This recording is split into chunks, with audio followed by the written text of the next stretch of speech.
Hello, everyone. This is Bill Griffin. Welcome to the Different Take podcast. Please subscribe, like, and share if you like this content.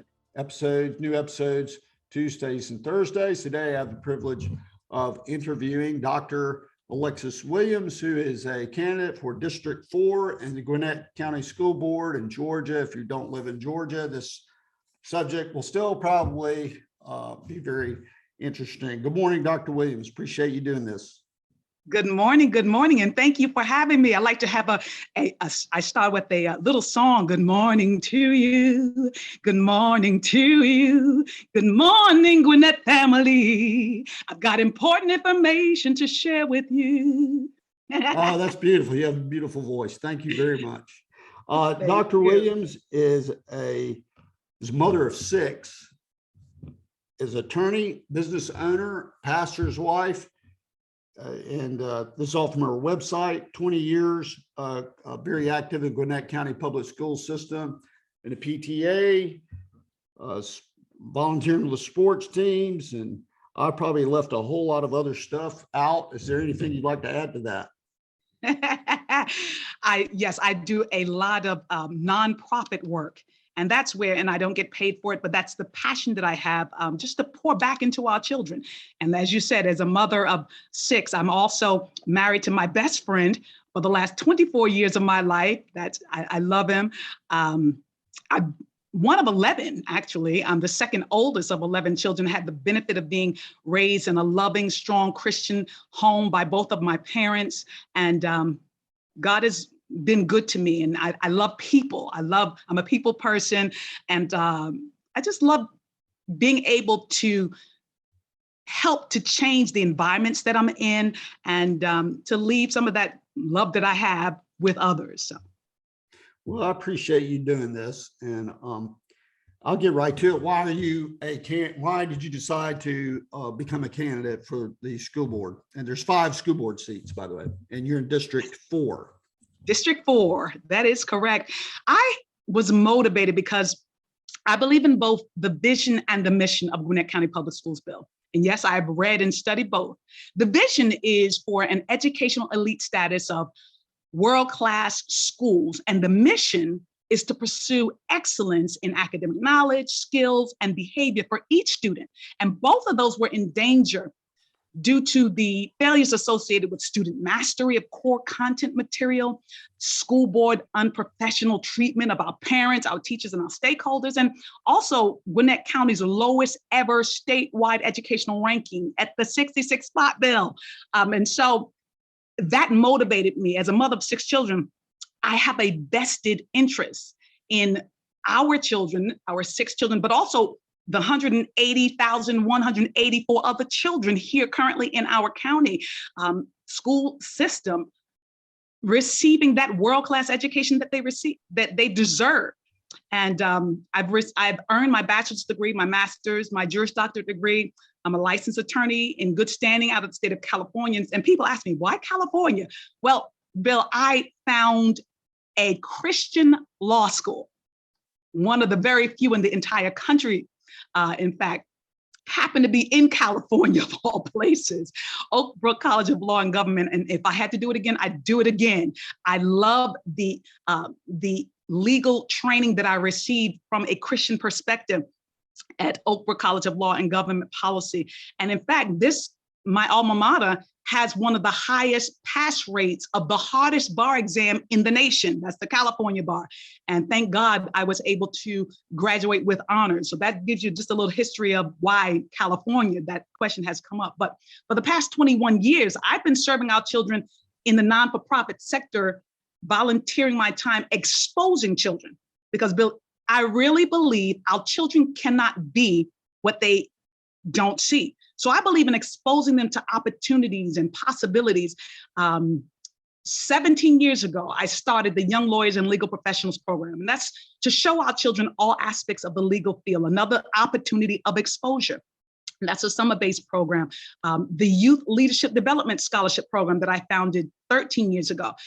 We teach children here in Gwinnett County student leadership, civics, community service, job readiness, and entrepreneurial skills.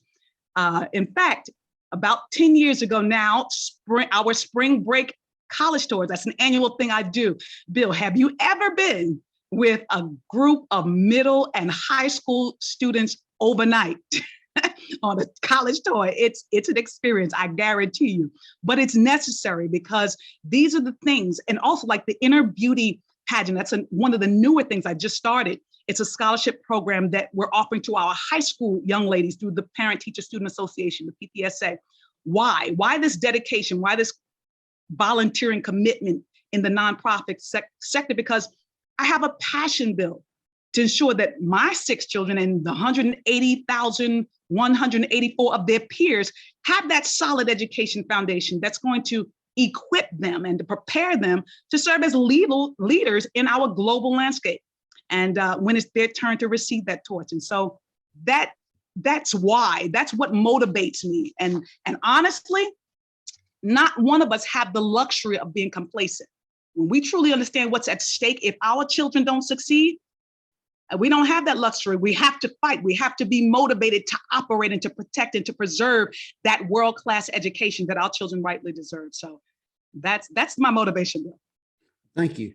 And so I got quite a few questions, kind of some of them sort of hot topic issues that I think parents are concerned about. So what is your opinion of using government funds for parents to take their child from public school into another form of education? Yeah, that's a hot topic one too. I agree. Okay, so let me give you the short end and I'll kind of back into the explanation. One, I support it. You're talking about school choice. I support school choice and the funding being diverted from Gwinnett County Public Schools to private schools. So here's the back end of it. An overview about Gwinnett County Public School annual budget. We currently have $2.3 billion budget, and that consists of state funding, which is roughly $967 million. And then we have the local revenue funds in the amount of $789 million. And then we have federal revenue that funds this $2.3 billion.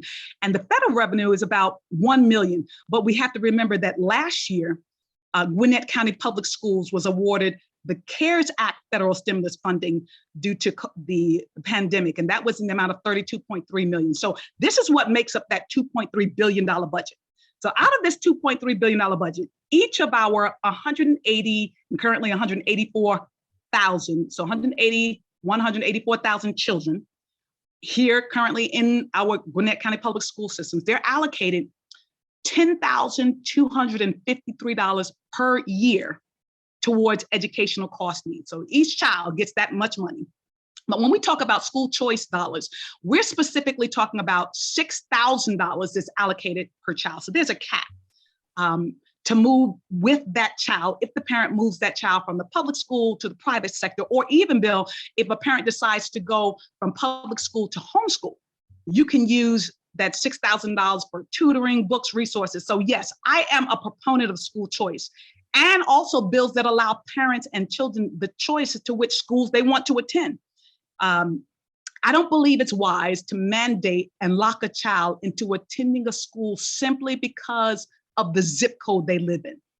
Everywhere I go, I applaud our Gwinnett County School District for the awesome educational system that we have. But what happens when we have consistently failing schools? Is it fair for those children and their parents to force that child to attend those failing schools that are not meeting the child's education needs simply because of the zip code that they're assigned to?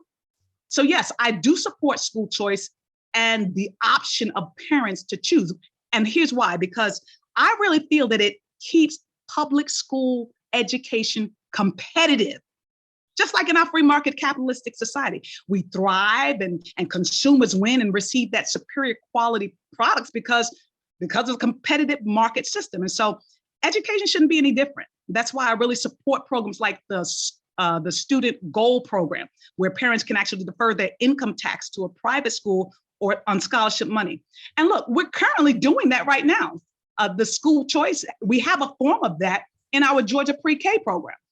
Did you know that in our Georgia pre-K program, if a parent wants to, say a parent lives in Brookwood, Bill, and they want to take their pre-K child and enroll them in a pre-K program in Lawrenceville, that parent can get up every morning early, drive them all the way to Lawrenceville, drop them off at a pre-K program in Lawrenceville, and the money will follow that pre-K child. We do the same thing with post-secondary education with our Pell Grants. If you have a graduating senior from Snellville who wants to go to Florida State University, the Pell Grant will follow that child from Snellville to Florida. And so we already do this. Why not allow the money to follow the child in K-12 programs to ensure that parents and their children have that choice to attend the school that best serves their needs?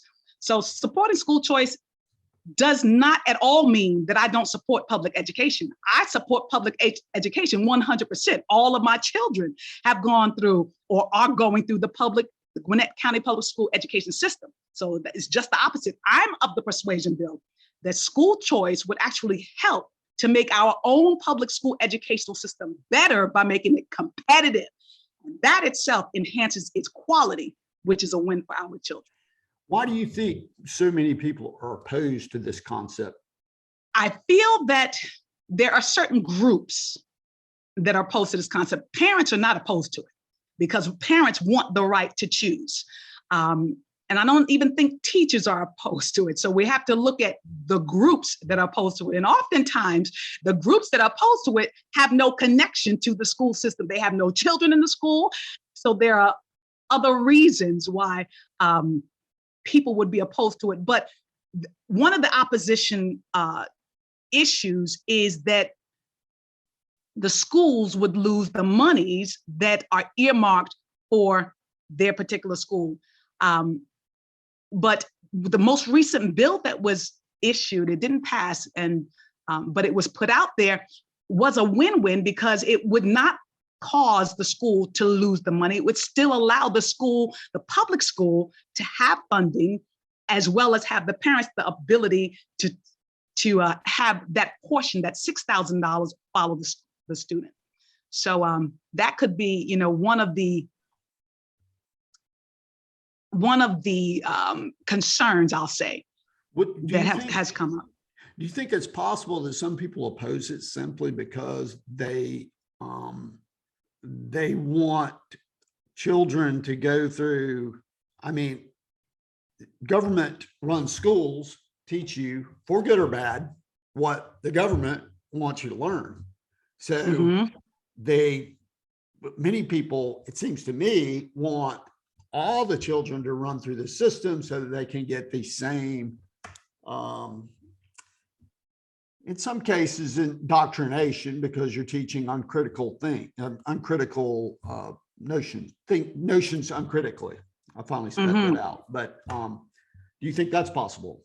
I certainly think that's possible. And that's what I was referencing when I said you have certain groups that are pressing for this. But when you look at what do these groups really represent, that it certainly underscores exactly what you're referencing there. But I really feel we have to look at what's best for our children. And if you have a child that has special needs that need to be addressed and they're not being addressed, why not give that child the opportunity to have the funds move with the child to a location that is going to meet the educational needs of that child? And plus it benefits that competition is going to benefit our children as a whole in the Gwinnett County Public School, because it would make the Gwinnett County Public School system quality. It would enhance that quality. And why wouldn't the public schools want to compete with other forms of education? You would think it would only make them better. I've been thinking about this word, stakeholders, and I might have made a mistake of I thought it was kind of a strange word to use. And the more I think about it, parents do have a larger stake than these groups that you're talking about and their child's education. So when you talk about, when I first heard about it, it seemed, okay, well, you can use that word to say, well, this person or this group doesn't have as large a stake as another group. So what do you think about that word? Who has the largest stakes and that sort of thing? I call it the educational triad. In the educational triad, we have the parents, we have the teachers, and we have the child. Those are the three. That's a very strong pack right there. And notice I didn't say the educational bureaucracy or administrators. I said the parents, the teachers, and the child. The parents and teachers spend most of the time with our children and know best how to educate them. And so they deserve the loudest voice. They deserve in whatever table, decision-making table that relates to education. Those two should be given the loudest voice and have the most say, because we know what's best for our children. That's a good way to put it. I might have made a mistake of thinking that's kind of but a lot of people, I think they use words and they sort of pervert them and that sort of thing. But at any rate, I want to ask you this. So some people in these school board meetings, they complain, and so they push for something called fair and equitable discipline policies. And I'm not sure I understand how you get these equal outcomes for different groups. I don't understand you get there without discriminating against other groups. Does that, what do you think about this concept?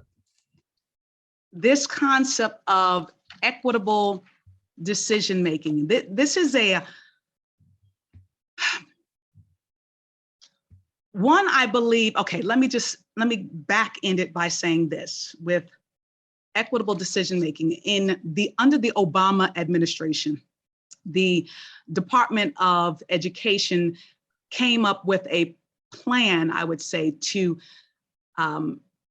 reduce the disparities between African-American disciplinary and whites or other races. It was shown that there was an unequal disparity. And so they came up with this, this plan to reduce and minimize the playing field.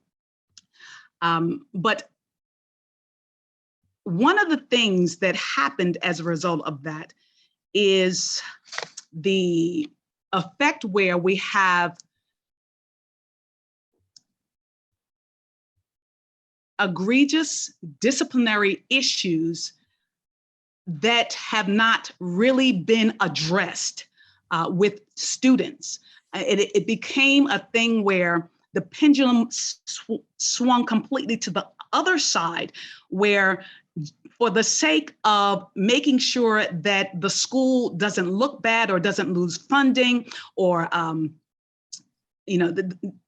get the numbers, we just put a Band-Aid over the issue, and we're not addressing the infractions from the students, which in turn caused a very unproductive learning environment for children and unsafe learning environment for children when you have students that are not their discipline actions are not being addressed in the manner that it should be addressed. And so we're putting Band-Aids, giving slaps on the wrist and sending the child back into the classroom. It completely wipes out the legs and the meat behind a teacher's disciplinary process, or what a teacher says. The child will know that, well, I'm not going to really get in trouble for this. I can just be a bully and nothing will ever happen. And unfortunately, we're seeing this more than we should be seeing it in our county. I was just at the school board. I've been there at the school board meetings each time, but just recently we had a parent at the last meeting talking about this very thing, about bullies who have been addressed, slapped on the wrist, and there's nothing happening. We had a child there, a 12-year-old child, that was crying out because of this very thing where bullies have gotten away with too much, and they're not being sanctioned and disciplined in a manner that is effective. There's no teeth behind the discipline in certain cases where we've seen the pendulum has swung completely on the other side and discipline becomes ineffective. That's the outcome. And so how do we address this where we have an environment, because every child, every student, and every teacher has the right to be to feel safe and be secure in the educational environment, whether that is the school buildings, whether that's school grounds, or whether that is our school busings. And so we have to use common sense discipline. Use common sense discipline. Yes, as parents and as teachers, we extend grace when our children do something that is out of line.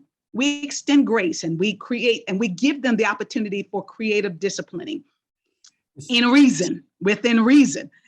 but there are some, and you can do this with children that are willing to be taught a lesson, be taught the lesson that we need them to understand and to receive.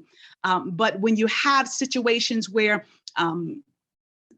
that willingness to receive correction from a child is not there, and you have a situation where the disciplinary system is not focused on restoration and restorative and safety for the children, that system is out of control. And we need to rein it back in. We need to rein it back in, and we need to ensure that every child in that learning environment is able and feels safe and feels supported to learn. What happens when you have bullies running amok and they're not, we're not addressing the disciplinary issues?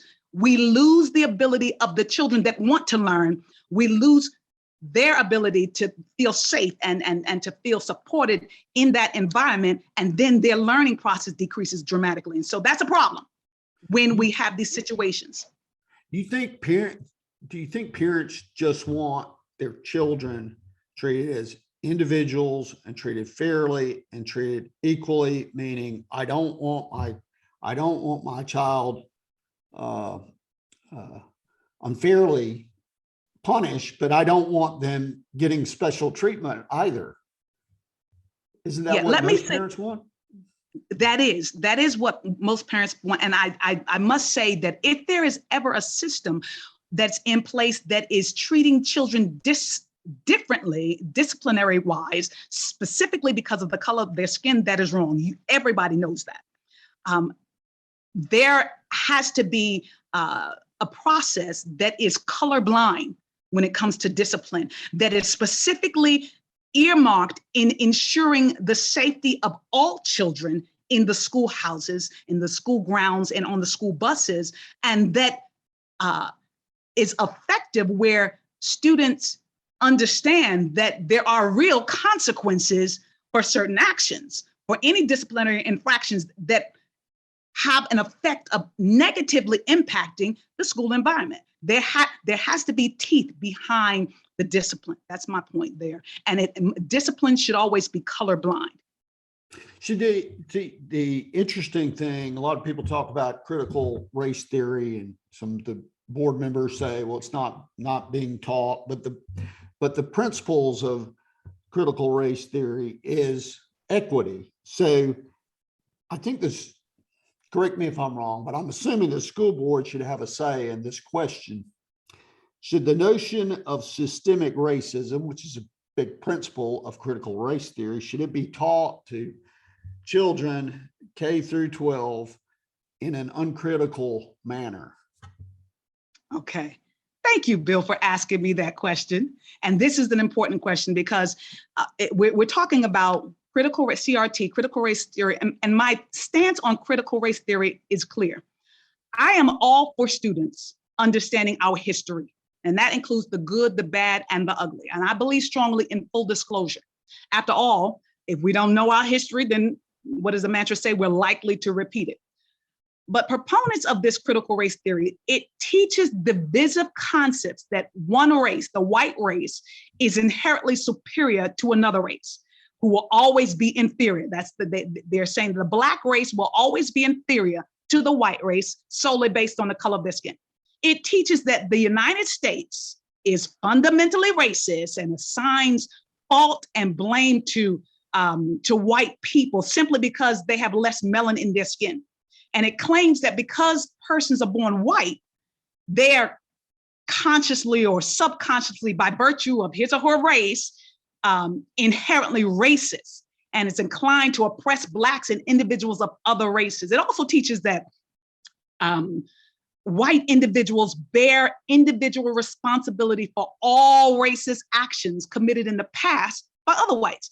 Now, Bill, no child of any race, creed, or color should ever be made to feel responsible for wrongs that were committed in the past by others. We should never seek to place the burden, I believe strongly on this, we shouldn't ever place the burden of guilt on the backs of innocent children as some form of reparation or for the sins of others. This is wrong. And even with, look at biracial families, Bill. This CRT teaches that you should denounce the white part of your being as what, oppressive, and embrace the Black side of that victim. This is idiocy. What do you tell children who are biracial? To be oppressed or to be the oppressor? Look, we cannot use racism to eradicate racism, and CRT is really racism in reverse. This stands against everything that the late Dr. Martin Luther King Jr. stood for. Dr. King advocated for judging a person by the content of their character, not the color of their skin or the character of their ancestors. And critical race is a theory. It's a racist theory, and it's not based on facts. And Dr. Alberta King, she's the niece of Dr. Martin Luther King, and she's a civil rights activist in her own right. She addressed this very topic. I was with her recently at an event, and she referred to CRT as racist and divisive for these very same reasons that I'm sharing with you right now. What I hear you saying is not only should the concept of systemic racism not be taught in an uncritical fashion, but it shouldn't be taught at all. Or am I reading too much? I'm saying that history should be taught. We shouldn't try to eradicate history. What I'm saying is that to indoctrinate our children to believe the lies that CRT is teaching is wrong. That we should yes. You couldn't be any more clear. Yes. Okay, thank you. You see how passionate I get with this. What is the big complaint that most parents have that when you talk to parents? Yes. Well, one of the things I'm hearing from parents, and as a parent myself, and I'm observing this, having gone to the school board meetings very often on a monthly basis, and we are noticing this within the last really 2 years or so. There has been a divide. I'm noticing a divide that has been created by the Gwinnett County School Board leadership. It's a wall that has sought to push parents outside of the decision-making process. And it's a growing conflict that has been existing between the parents and the school board leadership, because I feel that the school board leadership does not value the voice of the parents, does not value the voice of the teachers as we should. And that's a disservice. That's a disservice. Parent interactions and conversations are not welcome at board meetings. At the meetings that I've spoken at and the meetings I've sat and observed, the environment that currently exists that was created by this board really shouts that parents are not welcome. And this is a disservice to our children and to our world-class educational system, because as I shared with you before, parents are the most important child advocates in the educational system. So how can you block and push them out? They should be welcome at the table. So yeah, I do agree that there is a conflict that exists between the parents and the school board. Oh, yes. Yes. Yeah, I see this in the meetings quite a bit. The interesting thing I thought about the meetings, and there's a question in this. There's rarely a time when the board members, after the parents speak, and there's a parade of parents that speak, and then the board members don't address in public any of the parents' concerns publicly in the meetings. Yeah. Is that what you're seeing also? Definitely. And then more importantly, more telling is the body language and the rolling of the eyes and things like that. That does not create an amicable environment. It doesn't create a welcoming environment, and it's unprofessional.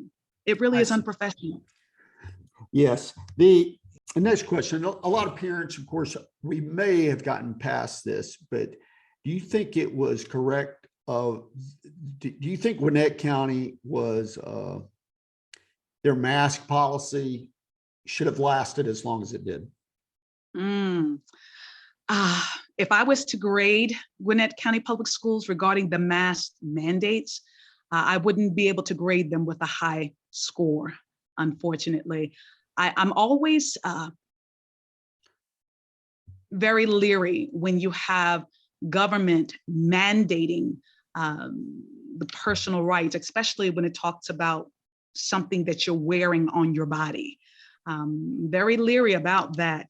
And when you look at the data that did not really exist to support 8 hours, mandating 8 hours of our children wearing cloth over their mouth and their nose. And then you look at facts like Cobb County was comparable to Gwinnett County. They didn't mandate the wearing of masks for the children and teachers, but and you look at their numbers, their COVID numbers were even less than Gwinnett County. And so I wouldn't be able to score us very high on that. I was so happy when that changed. I was so happy when that changed. In fact, I know exactly where I was when that changed.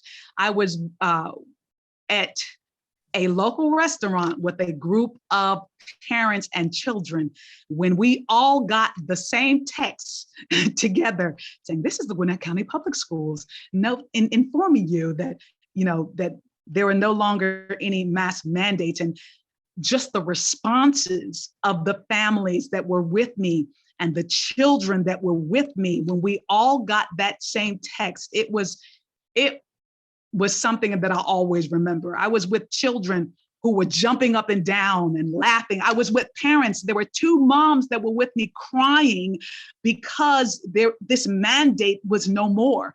I was with children who had never gone to school without being able to breathe freely. They've always had a mask. And so I was very happy when that day finally came, and it came after the fight and the blood, sweat, and tears of a lot of parents that really fought hard to see that day come to pass. And I was so happy. It was a blessing when that did come.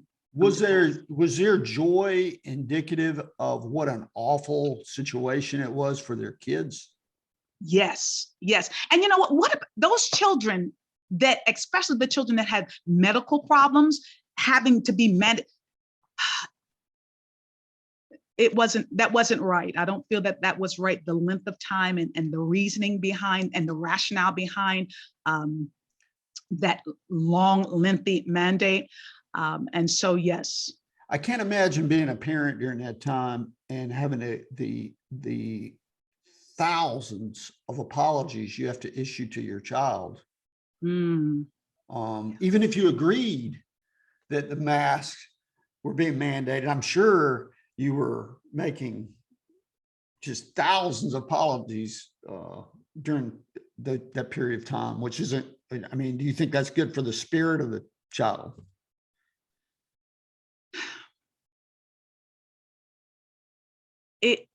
It's very, I think, to best answer that question, let me describe what I have observed in our artwork, our children's artwork. At the Gwinnett, when we go to our Gwinnett County School Board meetings, for the last 2 months, we've been highlighting artwork of the various students here in the county. And a lot of the artwork is very sad. It's very sad. If you go and you can go and check yourself, you walk through, you'll see tears coming down the children's face, even in their art forms. You'll see it's dark colors and things like that. That represents the period, that represents the emotional state of being that, the whole pandemic created, along with the mandating of the mask. I really felt that we should have a choice to say, yes, my child will wear a mask, or no, my child won't wear a mask, or even the teachers, yes. And, the choice, not the mandate, not removing the choice from the parents. And so our children have suffered, and we're continuing to suffer. You know what? I'm at the schools 3 to 4 times a day. A week rather, 3 or 4 times a week, because of the various volunteer responsibilities that I do. And even now, I see children that are afraid to remove those masks. They're afraid because they've been so indoctrinated all of this time that you've got to wear your mask, and they're literally afraid to remove the mask. I asked them, why do you, you don't have to wear your mask now. Why are you still wearing it? And then I hear, well, because I don't want to get in trouble, or I don't want other children to look at me like in a certain way. And so it's going to be a process of recovery for our children. But one thing I do know about children, they are resilient, Bill. One more question on this topic. So you're looking at this sort of in a legal sense. It seems to me that the burden of proof would be on the schools to prove that the masks were necessary, not on the parents to prove that they're not necessary. Is that the way you view this for the next time this comes up? Should you be on the board? The board has the responsibility to show, if you're going to mandate something like that, the board has a responsibility to show that, to show proof behind it. And unfortunately, that burden was not met. That burden was not met. I see. So one of your responsibilities will be fiduciary responsibility. It's a lot of it's a large budget. And the thing I noticed, I don't know if you agree with this, that bureaucrats tend to, now that doesn't mean that's not a bad thing to work for the government and to be a bureaucrat. I'm not saying it's a bad thing, but they typically do not come to they do not typically say, hey, here's an area where we can cut funds. It's typically more. That's my experience. So my question to you is, in looking at this, is that from looking at school board members, and looking at the business meetings, they don't really talk about cutting. It's more parents come in, they want more services, which is understandable. But it's sometimes you have limits to everything. So what do you think about that? How will you look at, okay, let's look at the other side. Where do we need to cut, not spend more? Yeah. Well, I am a very strong advocate that our children, as it relates to education and the budget, our children must master the basics of reading, writing, arithmetic, STEM, and civics. And so that, me joining the board, that is going to be something that I'm going to be pushing very heavily. If that means refunding, and if that means redirecting and reapportioning funds specifically to the basic mastery, that's what I'm going to be looking at as a priority. And I know that new programs are being introduced, and we don't know budgetarily wise how much of these new programs that are being introduced will be taking away from the funds that are necessary to ensure that our children master the basics of reading, writing, arithmetic, STEM, and civics. Education 2025.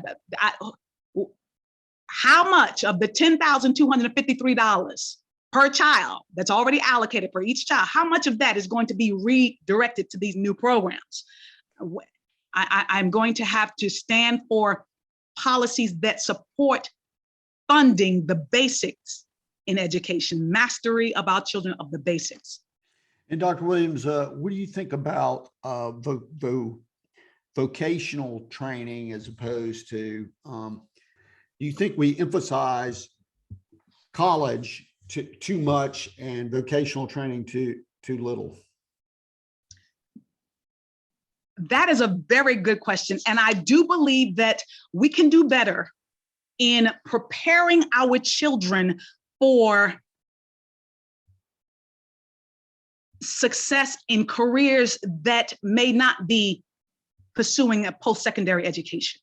And I think that as Gwinnett County, we're starting to understand that, and we're starting to focus in those areas. For example, I am a proponent, and I'm calling it the Educational Elite Initiative that I'd like to introduce. Currently, Gwinnett County has 59 career pathways, and that is for children who want to explore other options besides college when they graduate. I am and we talk about ways, and we look for ways to help make Gwinnett County an educational elite environment. My Educational Elite Initiative is to promote the introduction of a 60th career pathway. And this 60th career pathway deals with teaching middle school students about non-fungible tokens, NFTs, metaverse, augmented realities. Why not allow our Gwinnett County School Board to be the very first public school system in the nation, probably, because I haven't heard of any other school district doing this, to introduce this educational technology to our children at a middle school level? Why not prepare them as a career pathway and as a career option for those children that do not want to go to college, but still need to be able to have a career that can support them and their family? Look, if we did this Educational Elite Initiative, if we instituted this, this would enable our children to have a lucrative career path to explore, a very lucrative one. If you know anything about NFTs and blockchains and cryptocurrency, this is an extremely lucrative pathway for our children. Why not be the first district to introduce this training and education to them, not at the high school level, but at the middle school level? Do you know also how that could so positively impact our financial status here in the county? It's awesome. It's an awesome opportunity. And I really would like to be able to be there to promote and persuade the school board to consider this pathway. Okay. Change subject. There's bill in Florida. I won't get all into it. I'll just ask the question. Mm-hmm. Should the subject of sexual orientation be discussed or taught to children under the age of 10? No. You saw how quickly I answered that, Bill? Absolutely not. Sexual orientation, there are responsibilities for the school to handle, and then there are responsibilities for parents to handle. The school's responsibility, in my perspective and my view, is that we should be teaching the boundaries of sexual ed should be, just the physical development of the child, and also abstinence. That's what we currently teach, and that's what we're supposed to be currently teaching. And anything else outside of that, I really feel that is the jurisdiction of the parent, and that parent should be responsible for that. And they certainly should.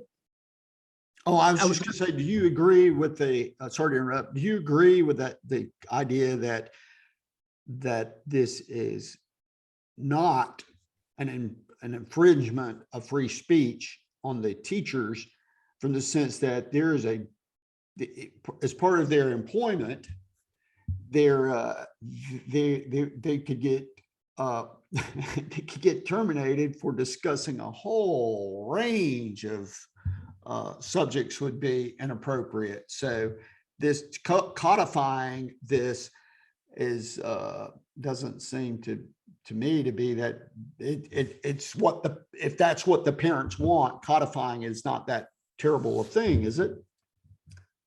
So are you at codifying that you can't discuss not only sexual orientation, but there's a whole host of things you can't talk about with kids. For example, proselytizing or campaigning. Tell your parents to vote for Joe Biden or whatever. You can't do that sort of thing in the schools. It's not allowed. You can't walk into school as a teacher with some sort of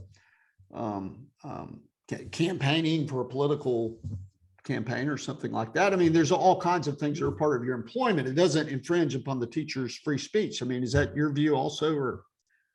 Oh, yes. Okay. So I believe I understand what you're saying. When there are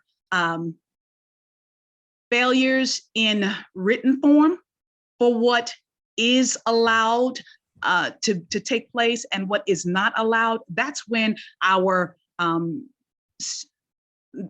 that's when bills need to be produced and introduced to help define the limitations and the barriers of what can and cannot be done.